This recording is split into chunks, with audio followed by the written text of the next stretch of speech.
Hey, what's going on, Miami Dolphins fans? Welcome back to the Fins Up Network. It's Ben Morgan, and we actually got some Dolphins related news today. The deadline for NFL teams to reach long term agreements with the players that they applied the franchise tag to earlier this offseason has come and gone. And since the Dolphins and Mike Gesicki did not come to an agreement on a long term deal, that means he is set to play out the 2022 NFL season on the team's franchise tag. But before we dive into today's quick news video, let's give you a chore. I want to hear your thoughts. Drop those about this situation in the comments below. And if you haven't done so already, make sure you hit subscribe. Let's talk about this Gesicki situation, though, because I know there's going to be some Dolphins fans out there that are upset about this because now Mike Gesicki once again scheduled to hit free agency at the end of this season. And I understand why you'd be upset. The Dolphins drafted and developed this guy. He's improved every single year. He's one of the most dynamic pass catching tight ends in the entire league. Everything he's done has been positive, he's been productive, and he appears to be a good locker room guy. Said a lot of good things there. But let's keep a few things in perspective. There's a thing in the NFL called the salary cap. And whenever Mike Gesicki signs his long-term deal, he's going to be a top 5 paid tight end, and he's going to make $14+ million per year. Now, is this contract doable for the Dolphins? Sure. Every team in the NFL has found ways to restructure deals, basically found ways to not necessarily manipulate, but to get under the cap. It's possible. It's doable. We see it all the time. You got to keep in mind, though, that this team, at least in my opinion, they're going to spend money based on how much they prioritize a player, and the position they play is going to play a huge factor in that. You also have to keep in mind, the Dolphins have one of the league's highest paid cornerbacks, Xavier Howard, one of the highest paid wide receivers, Tyreek Hill, one of the highest paid tackles, Teron Armstead, and they have a plethora of young guys I'm sure they're going to want to extend when that time comes.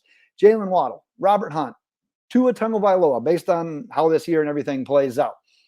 Christian Wilkins, Javon Holland, Jalen Phillips. The list goes on, and I know some of these guys are still young. Their deals have time to come to fruition before that ends up being a thing. But based on a few things, how things play out this season, there's a chance that the Dolphins maybe don't prioritize the position of tight end, and that will be shown with how the allocation of funds gets sorted out between the different position groups. Now, we got to take a look at how a few different things are going to play out. One, Mike Gesicki's fit in this offense. Two, does Hunter Long emerge? Does he make Mike Gesicki more expendable? And I already did a video on this exact situation. So if you haven't checked that one out yet, go back a few videos. It's kind of my player profile on Hunter Long that I did a little while back. So definitely go back, check that out if you haven't seen it already. I go into more details, but I'll give a quick recap here and I'll explain what I mean. Because Hunter Long is not Mike Gesicki. No one is saying that. Don't make me sound like I'm saying that they can be comparable at this point in time. But does Hunter Long need to be Mike Gesicki? Will this new offense prioritize targeting the tight end position? And if it doesn't, then why would you pay one $14+ million per year? If Hunter Long can prove this offseason and into the regular season that he can make plays when his number's called, if he can be successful as a blocker in the run game, keeping him on the field, and if the team ultimately feels they don't need a top 5 paid tight end, Hunter Long could end up being this team's future at the position. Now, how Mike Gesicki is used, how productive he is, how important he is to making this offense go, and how well he performs as a blocker. We all know that repeated story over and over again. Those things are going to be the ultimate deciding factor as to whether or not the Dolphins see him in their long-term plans. If he puts up a career year, if the Dolphins feature a top 10 offense, and let's say they win double-digit games, they, in my opinion, they find a way to get him signed next offseason.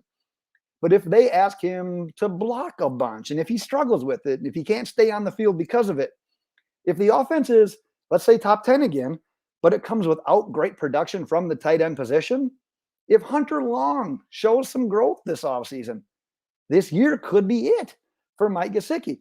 So there's a lot to factor into this whole situation, besides the fact that Mike Gesicki is really good. He's a fan favorite, and we'd all love to have him signed long term. But what we know with today's news, which is honestly thinking back on it, and this is proven in other videos, this is how I wanted things to play out. If the team isn't sure how Mike Gesicki fits, if they aren't sure that they want to commit that much money, that much finances, that much coin to the long term of this position, then slap the franchise tag on him. See how things play out. Commit the money to him right now this year. Find your answer and go from there. It's the point of the franchise tag in a lot of situations, and this is one of those situations. But what we know after today is that Mike Gesicki plays out 2022 on the franchise tag. Everything will be evaluated this offseason, training camp, preseason, regular season, and the results are likely going to determine the team's decision next offseason. So that's your latest news, Dolphins fans. That's the news for the day. Like I mentioned earlier, leave your comments below. I want to hear how you view the whole Mike Gesicki situation with the franchise tag and whatnot now that the deadline has passed. And if you haven't done so already, make sure you are subscribing. Well, that's what I've got for today, Dolphins fans. Until next time, Fins